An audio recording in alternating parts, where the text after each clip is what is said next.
what in your words would be like an abnormal period? And, when should someone go and kind of talk to their GP and maybe seek further help for that? One of the most underrated and underspoken about areas of medicine was...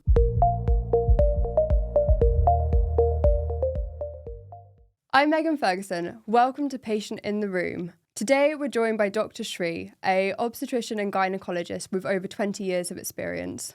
Dr Shree, welcome. Thank you. So lovely to be here, Megan.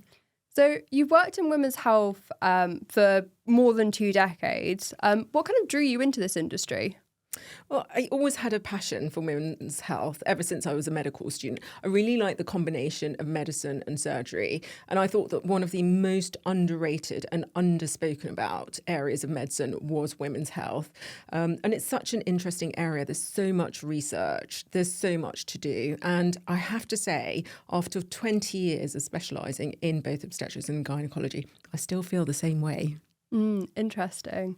And for those who might not know, could you just kind of give us a brief overview of what is obstetrics and gynaecology? Absolutely. So both of them encompass the entire reproductive lifespan of women's health. So you're talking about from the commencement, starting periods, age 11, whatever, right through the menopause and gynecology cancers. So the obstetrics part of it is pregnancy and delivery, whereas a gynecology encompasses that whole lifespan of periods through to the menopause.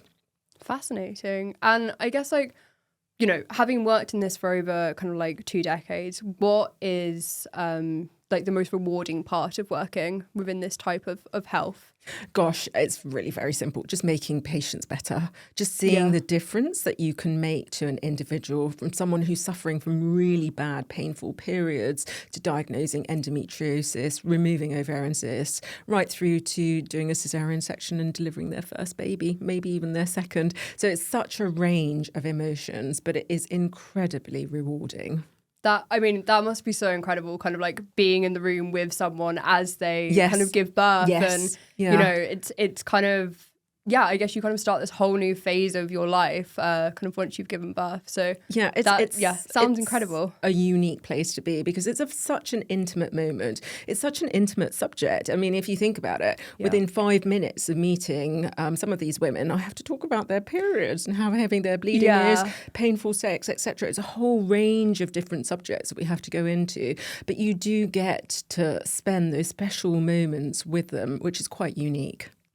So just touching on periods there, I feel like this is something that, maybe should be talked about more in society. But, what in your words would be like an abnormal period? And, when should someone go and kind of talk to their GP and maybe seek further help for that?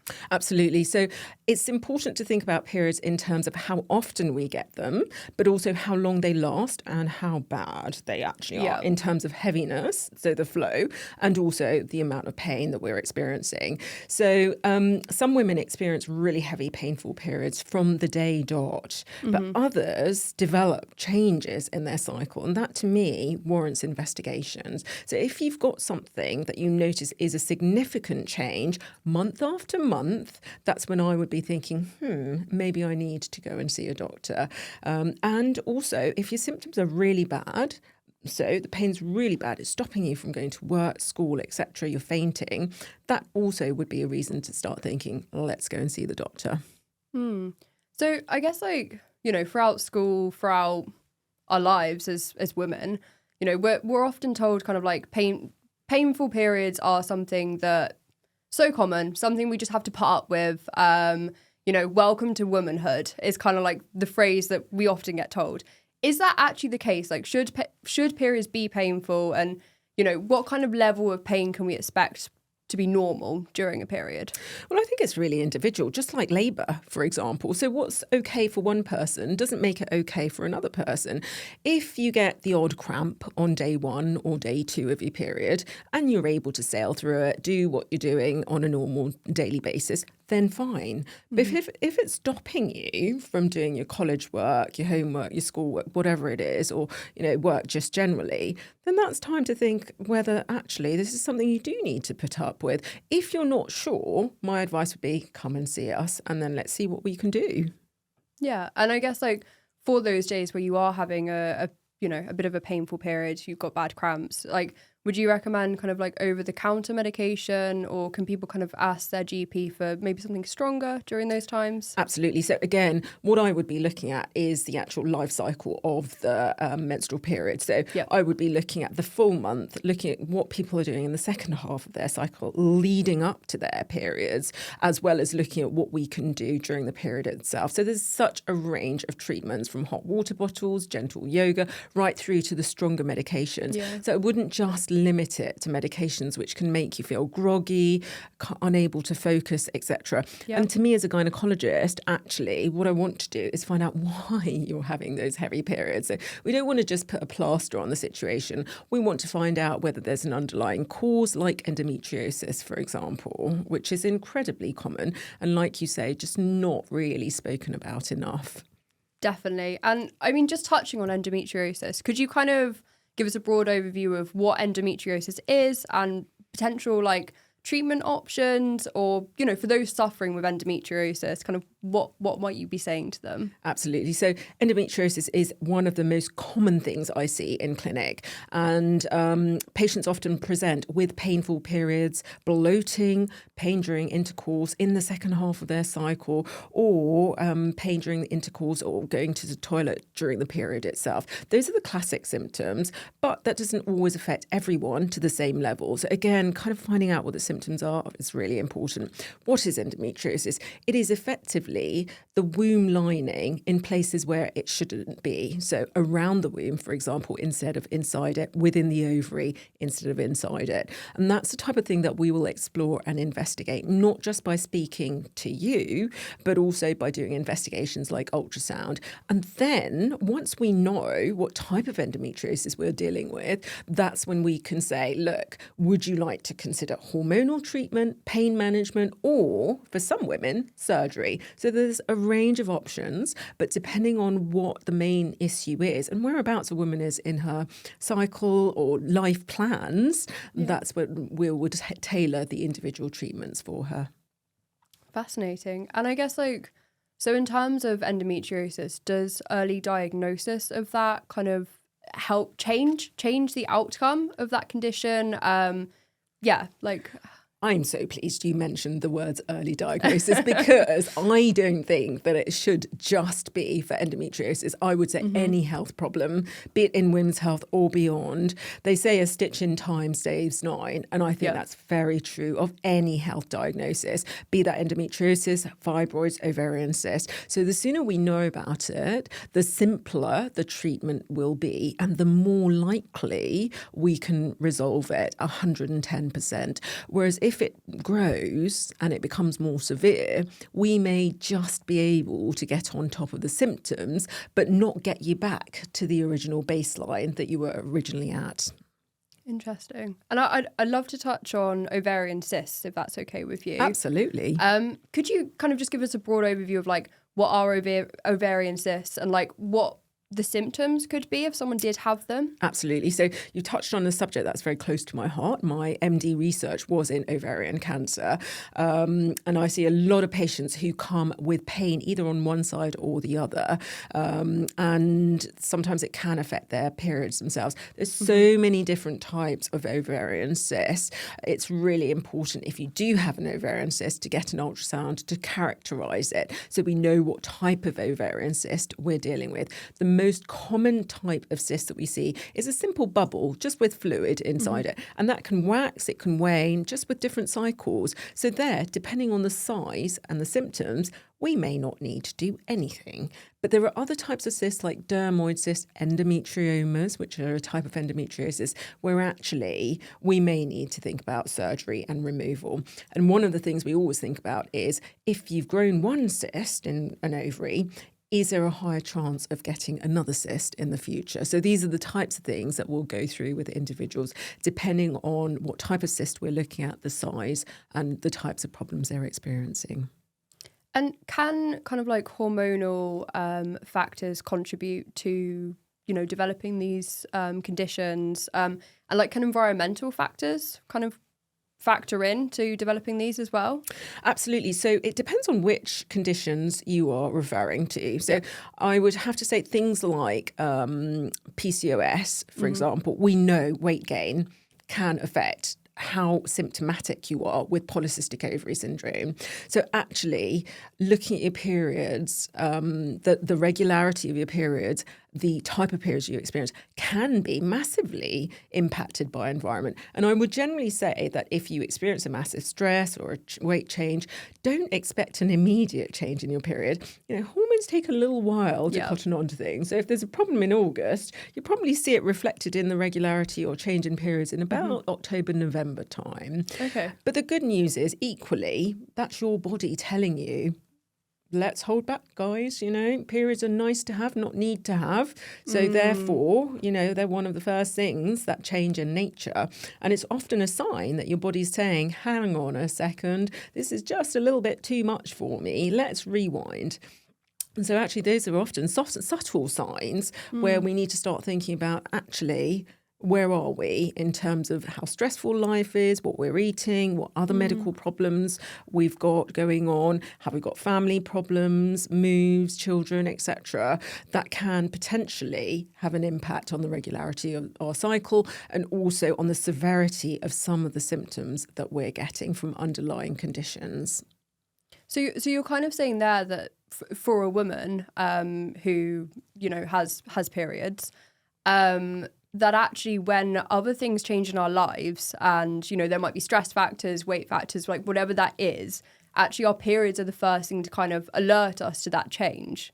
They're not necessarily the first thing because, as I said, it does take a couple of cycles to become effective, but they are a very clear sign, which is why when someone's going through A-levels, their finals, they often find that their periods are stopping or they're irregular, etc. That is your body telling you that this is just a bit too much to handle.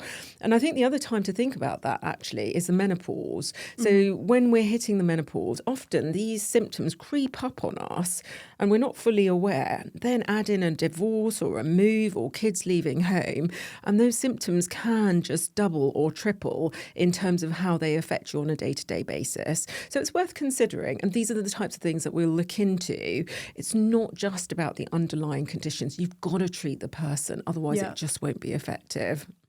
Yeah, definitely. I mean, the person is kind of the center of all of this, right? Like, exactly. If you're just treating the symptoms minus the person, you're probably coming to the wrong conclusion each time, right? Exactly. Yeah. So it's so important, therefore, not just to look at the hormones, the blood test, the scan, but actually to say, how are you? How is this affecting you? And you'll find that someone who's got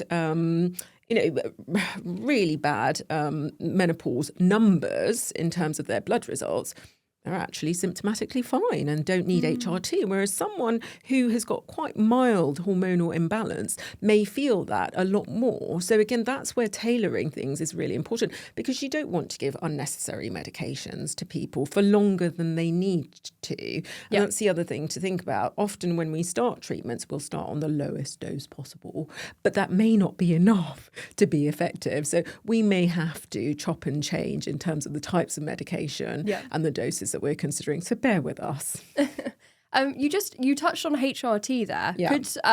Could you kind of explain to me what that is and Absolutely. What it stands for as well? Absolutely. So HRT is hormone replacement therapy, and as the name suggests, it is simply a way of us as doctors prescribing medication that your body usually is able to make and process. Two hormones in particular, estrogen and progesterone. They are both produced by your ovaries, and they lead to that regular menstrual cycle that we have, which is why when we go into the menopause gradually over time and our ovaries are retiring, they are releasing less and less estrogen and progesterone. That's why some women do benefit from having HRT, and the length of HRT, the dose, etc., really depends on the person to person. Not all women will need estrogen and progesterone. So I guess in its most simplistic form, it is almost like a very, very, very low dose of the contraceptive pill, but with different impacts completely for a different population. Interesting. And I'd love to touch on cervical screening. Because I think, it's just such an important kind of part of a woman's kind of life. So what is cervical screening? Yeah. So cervical screening is a test which we are so lucky to be able to have in many different countries, where on a regular basis, now it's every 5 years, believe it or not, from the age of 25 in the UK, generally speaking, women are invited to come to their GP and have an examination of their cervix using a piece of a kit called speculum. Now, I'm not going to lie to you. It is not the most comfortable experience. It is not, yep. But the benefits really do outweigh the risks. A lot of people now think if they have been vaccinated against human papillomavirus at school that they don't need to attend. But I would just like to debunk that myth completely. Please, if you get an invitation from your GP, grit your teeth for a few minutes and please go, because that information is so important. It's such an effective way of making sure that you don't have any abnormal changes on your cervix, which could over time lead to cervical cancer. Megan, you're quite right. As you said earlier, the sooner we find a problem, the easier the solution. And that's why it's really important to attend every time we invite you to come for a cervical smear. And you kind of touched on that. So when you are going for a cervical screening, you know, we're kind of looking for that HPV virus. What happens if we do get abnormal results back? Kind of like, is that really concerning? You know, because I feel like, it's quite daunting going in for that. So we try and prepare women as much as possible. It's really important. I am actually the colposcopy lead for my unit, so this is my subspecialist expertise area. So we try and give women as much information about the appointment as possible. The appointment, once you've being diagnosed to have a change in your smear, is in a hospital clinic. And that's because we've got specialist equipment which GPs don't have access to. But equally, it does mean that we're able to see your cervix clearer in a less uncomfortable manner than when you're on the couch with your GP. Generally speaking, we tend to have female nurses in clinic just to help you through the procedure. It is a step more than going for cervical screening. We're having a detailed look at the cervix using a microscope, applying 2 different solutions potentially. And then if we feel the need to, if it's necessary, we'll consider a biopsy, which is a pinch of tissue. The entire appointment generally lasts about 20 minutes or so. And then for the vast majority of women, we write to them and we recommend what the next steps will be based on those results. So it is just a step further from having smears done, but we try and make it as relaxing as it potentially can be. It just gives us more information on what we need to do next. I think the biggest factor to take home, though, Megan, is that HPV is a virus. There's no treatment for it, but like any virus, we clear it over time. The problem is during that time, that's when it can influence the cells of our cervix. And that's why it's so important to make sure you go for those regular checks so that if there is progression, we can intervene and manage it sooner rather than later. Interesting. And you kind of mentioned intervene. What might that look like? Sure. So I mentioned biopsy, which is a pinch of tissue. Now, effectively, if there is a significant abnormality, which we don't think will go back to normal, because often mild changes do, they are reversible naturally, your body can fight it. But if we feel that actually these changes are more significant, then we will simply do what's called a large loop excision of the transformation zone, LETS. And that is simply a bigger biopsy where we are removing the abnormal area on your cervix. And that can be done in the same clinic, but this time we will definitely make sure there is enough local anaesthetic. So you're wide awake, and again, it takes 20 or 30 minutes in total from walking into the room to walking out, not the actual procedure itself. Okay. And can we kind of like describe where the cervix sits within us? Yes, absolutely. So you've got the opening to the vagina. That's actually called the vulva. That's really important as well because you can get skin changes there. And then you've got the vaginal canal, which is really important, again, in terms of infections, change in discharge. And then at the top of the vaginal canal sits the cervix, which is the entrance to the womb. So that's where babies come through effectively. And beyond that, you've got the womb, and attached to the womb, you've got the ovaries. That, in a nutshell, is women's health anatomy. So if a woman was pregnant and invited for a cervical screening, could she still attend that appointment, or would she kind of have to wait for her to give birth? Really good question. So it depends on the background history. If it's just a normal smear recall, then we would suggest she waits, because in pregnancy, cells do change. Everything changes, we know that. Yeah. But if she's had an abnormal smear previously, it may be worth attending. So again, depends on the background history. If she's had previous treatment, may be worth turning up and attending that smear. Okay, smears are safe in pregnancy, just to reassure. Perfect. And yeah, so there's so many myths around women's health, from what's normal, when to seek help. What is like some of the biggest misconceptions that you'd love to kind of debunk? Well, that we just need to put up with these things. Yeah.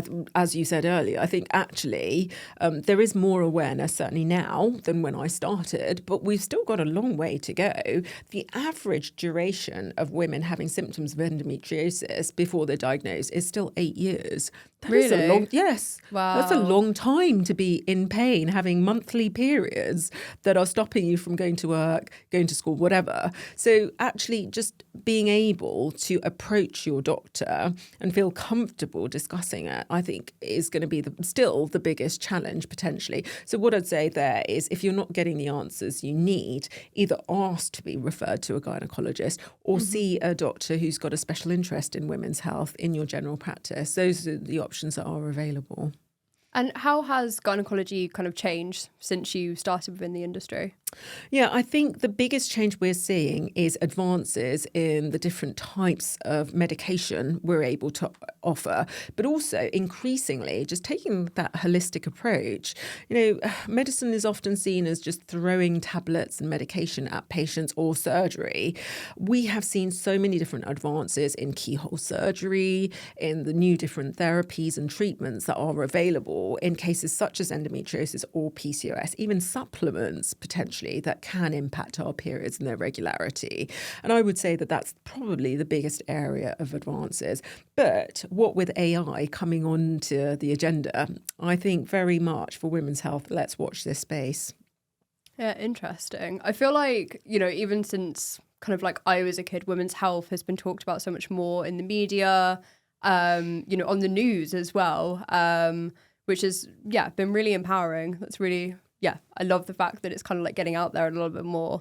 Yeah, I still think we have a way to go though, because believe it or not, the first women's health strategy in the UK was only launched in 2021. So, it's been launched, which is great, but now we need some actions from it and we need a second iteration, as it were. So there's still a lot of work to be done, but slowly but surely progress is being made. And kind of like what role does research and innovation kind of play within women's health? Oh, massively. If I look at pregnancy, for example, some of the medications we're still prescribing are things that were originally prescribed in the 70s and 80s. And yes, of course, pregnancy is a really sensitive area to research. But now, with the advent of AI, hopefully we can make those advances in a much more accelerated fashion. And I think also looking at what causes some of the problems that we're seeing in women's health, like PCOS, for example, or the ovarian cysts, is really important so that we can prevent future recurrences. Looking at the genetics, that type of thing, I think is a major factor that hopefully will develop in the next 10 or 20 years. And I guess you've touched on PCOS like a couple of times, and I'm sure we all know someone who has been diagnosed with PCOS as well. And it's, I think it's a very difficult condition to kind of live with. Could you kind of describe what PCOS is and what it stands for as well? Absolutely. So let's start with what it stands for. Polycystic ovarian syndrome. Yeah. It is the most common endocrine disorder for women. So the most common hormonal problem that I see, which is why it keeps coming up in so many different conversations. And you can get a range of symptoms from irregular periods, periods are less frequent than they should be, and by that I mean less than every 7 weeks, right through to problems getting pregnant, changes in hair distribution and skin changes as well. Those are the classic types of symptoms that women present with. Yeah. It is weight sensitive, so often if women gain weight, they'll find that their periods change in regularity and heaviness, and similarly if they lose weight, the periods can stop. So those are the types of things we'd be looking for. The way in which we diagnose it is a combination of doing blood tests and ultrasound, and then treatment can vary from something as simple as weight loss, through to taking supplements, looking at diet and lifestyle, right through to hormonal medication, or even in some circumstances, forms of surgery, which may be appropriate. But therein, again, depends on the circumstances for the woman at that time. Amazing. And so just before we wrap up, I'd love to kind of do like a quick fire, 3 questions. Be my if guest. That's cool with you. Cool. So one thing you wish a patient knew about their own bodies? Oh, gosh. I think just being comfortable enough to know what's normal and being able to go to your doctor and feel confident in describing what the problem is, be it sexual related to periods, to pregnancy, to the menopause. That to me would be the biggest thing, because that means that people feel comfortable enough to present early, and that would then affect their diagnosis and the treatment. So that's why I say that. I know it's not very specific, but if people could do that, then I would see them 2 steps earlier in the process, and they may not even need an operation. It may be something that we can manage using medication for a short period of time, or an outpatient procedure rather than needing a general anaesthetic. Awesome. And best piece of advice you've ever received? Do you mean as a doctor or as a patient? Either, whichever you'd prefer. I think just if there's a problem, then making sure you seek help. And I would say that both as a doctor and as a patient, actually, because even as a doctor, you do see complex patients. So seeking help, specialist input is important. But as a patient, if there is an issue, just going to your doctor. And if you're fobbed off, then go and seek a second opinion. That would be the follow-up to that answer that I would say. So it's not uncommon when I'm presenting to the floor, patients will come up and say, well, my doctor said that this is just fine. And if you're not happy with that, because it doesn't sit well, it doesn't sit right, then go and find another doctor. Not every doctor knows everything about every disease or part of the body in that level of detail. Just get a second opinion. And favourite book? Oh gosh, I would have to say My Family and Other Animals. Ooh. I know, something very different. Just because I love the family aspect, and I am partial to a Greek island. So yeah. What can you say? Well, Dr. Shree, it's been so lovely having you on The Patient in the Room. It's been an absolute pleasure to chat to you. Likewise. Thank you very much for having me. Thank you. If you enjoyed today's episode, please follow and share Patient in the Room wherever you get your podcasts. We'll be back soon with more conversations.